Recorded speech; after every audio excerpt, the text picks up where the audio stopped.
최근 비트코인이 화폐로서 그리고 하나의 자산으로서 가능한지에 대한 여부로 갑론을박이 벌어지고 있습니다.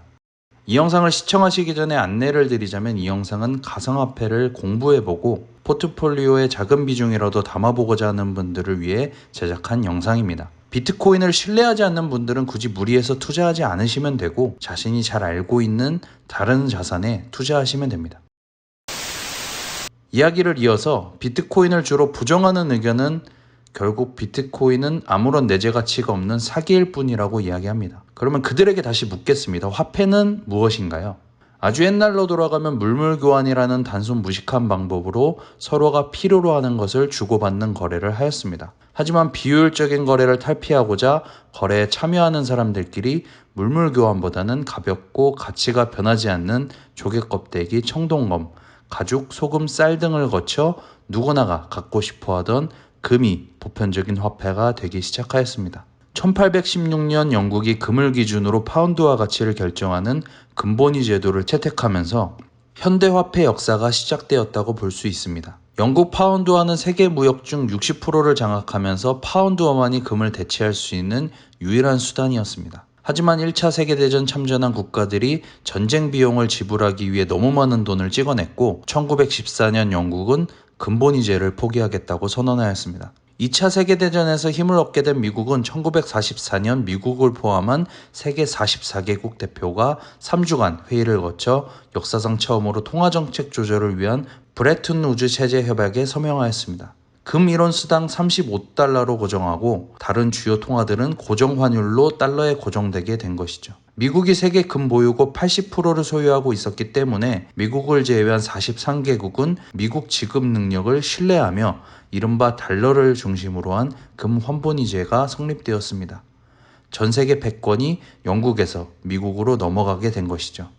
하지만 미국 달러는 1960년 말 베트남 전쟁으로 경제력이 악화되었고 이를 불안하게 지켜본 주요 선진국들이 앞다투어 달러와 금 교환을 요구하며 미국 금 보유고는 바닥을 드러내게 되었습니다.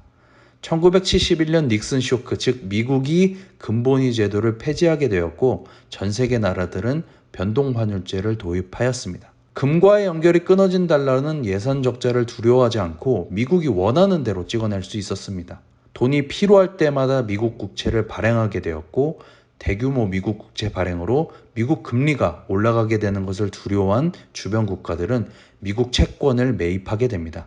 미국 국채를 발행하면서 생성된 달러로 중국, 일본 등이 만들어낸 수입품을 수입하게 되고 판매한 제품 가격으로 받은 달러를 가지고 수출국들은 다시 미국 국채를 매입하면서 달러가 다시 미국으로 흘러들어가는 그야말로 종이에 돈을 발행해 물건을 얻어오는 달러는 20세기 최고의 발명품이 됩니다.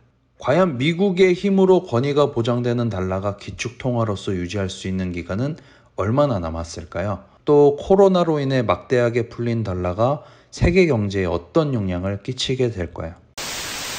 결국 미국 달러 한국 5만원권 화폐의 내재 가치는 국가가 종이에 대해 가치를 인정해주고 담보해준다는 것, 결국 화폐는 사용하는 사람들의 신뢰로 이루어지는 것입니다. 대한민국 정부가 발행하는 5만원권보다는 일본 엔화, 유럽 유로화가 국제적 신뢰를 갖게 되고 이 화폐들보다는 미국 달러가 더 많은 국가에서 화폐로 사용될 수 있는 이유입니다.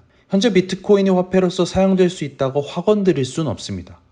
각국 정부가 비트코인을 구매할 수 있는 루트인 은행, 가상화폐 거래소 자체를 막아버리면 되니까요. 하지만 6월 9일 중남미 국가인 엘살바도르는 법정 통화로 비트코인을 승인하였습니다. 이 국가에서는 비트코인으로 집을 살 수도 있고 세금을 낼 수도 있습니다. 현재 법정화폐를 보유하고 있지만 그 기능을 상실한 국가는 엘살바도르 외에도 베네수엘라, 모잠비크, 우크라이나 등 30여 개 국가들이 있습니다. 이들 GDP를 합치면 약 5천조 정도로 추정할 수 있습니다. 또 페이팔, 위워크 등에서 비트코인 결제를 허용하였고 테슬라 차량 구매를 비트코인으로 받겠다던 테슬라는 환경 문제를 이야기하며 비트코인 이외에 다른 가상화폐를 찾아 구매할 수 있도록 하겠다고 밝혔습니다. 화폐로서 비트코인으로 접근하여 투자하는 것은 아직 넘어야 할 산이 너무 많고 그 미래가 불확실합니다. 하지만 자산으로서 비트코인은 이야기가 다릅니다. 2019년 국제자금 세탁 방지기구가 미국, 일본 등 세계 30여 회원국을 대상으로 가상자산 관련 권고안을 발표하였습니다. 가상거래소는 금융회사에 준하는 자금 세탁 방지 의무를 부여받게 된 것이죠. 대한민국 또한 7월 가상화폐 소득에 대한 세법 개정안을 검토하고 9월 정기국회에 제출할 것이라 밝혔습니다. 또 미국, 호주, 독일 등은 가상화폐를 자산으로 분류하여 소득세를 과세할 것을 발표하였습니다. 비트코인은 자산으로서 법적 절차와 시스템을 하나하나 갖추어 나가고 있습니다. 비트코인은 최대 발행량 2100만 개와 탈중앙화로 자산을 한 국가 또는 기관이 좌지우지할 수 없다는 특징을 가지고 무제한 달러가 발행되는 시대에 하나의 자산으로 급격한 상승을 이루어냈습니다. 달러가 무제한으로 풀리는 시대에 대체할 수 없는 자산들의 가격은 연일 신고가를 경신하고 있습니다. 통화에 대한 신뢰가 세계 곳곳에서 무너지고 있다는 뜻이겠죠.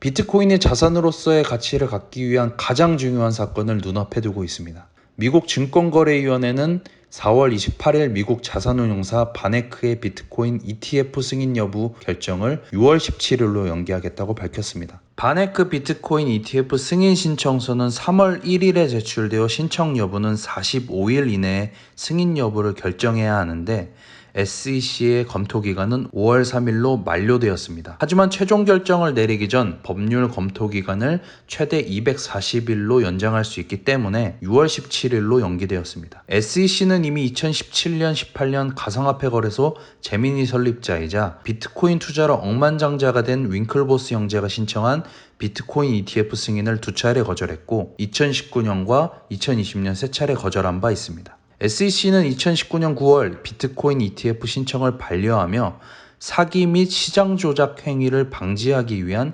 요건이 충족되지 않은 것을 이유로 들었습니다. 현재 가상화폐의 거래가 해외 그리고 규제되지 않는 거래소에서 거래되면서 당국이 가격 조작 여부를 살펴보기 쉽지 않다는 것이죠. 미국 SEC는 가상화폐 시장의 가상화폐 자산에 대한 컨트롤이 가능한지에 대한 여부를 시장에 물은 것입니다.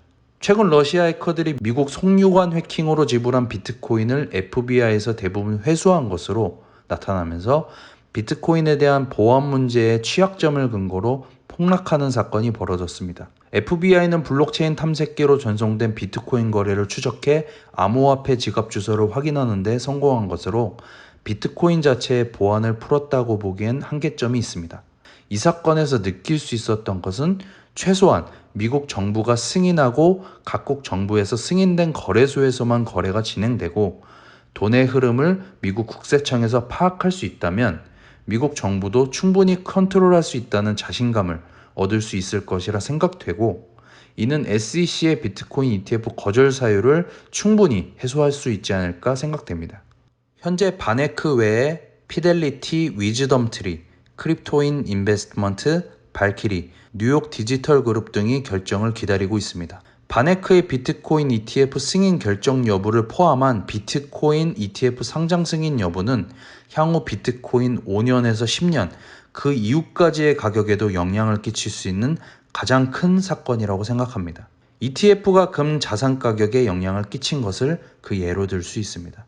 세계금위원회에 따르면 2020년 하반기 전세계 금 ETF들의 공식 금 보유량이 독일을 제치고 금 보유량 2위에 올라섰습니다. 2003년 세계 최초로 금 ETF가 승인되어 20년도 안 되는 사이에 3,000톤이 넘는 투기 수요가 발생한 것이죠. 실제 금 현물을 사서 거래하는 불편한 실물자산 투자를 쉽게 만들면서 금 가격이 본격적으로 상승한 것이죠. 금도 매달 매년 계속 채굴되고 있고 채굴량 또한 1970년부터 꾸준하게 상승하여 2배 이상 증가하였습니다. 한 번도 공급량이 끊긴 적이 없던 자산인 것이죠.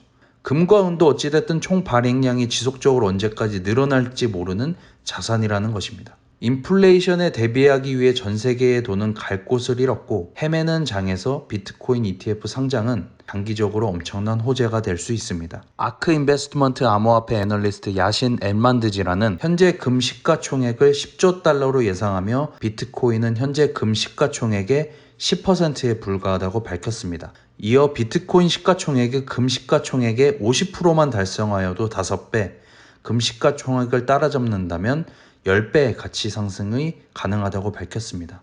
비트코인이 주요 화폐를 대체할 수 있을지 없을지는 확실치 않습니다. 하지만 투자 자산으로서 투자 기회를 엿보시는 분들이시라면 6월 17일 이후 미국 SEC 비트코인 ETF 상장 승인 여부를 확인해 보시고 투자해 보시는 건 어떨까요? 오늘도 시청해 주셔서 감사합니다.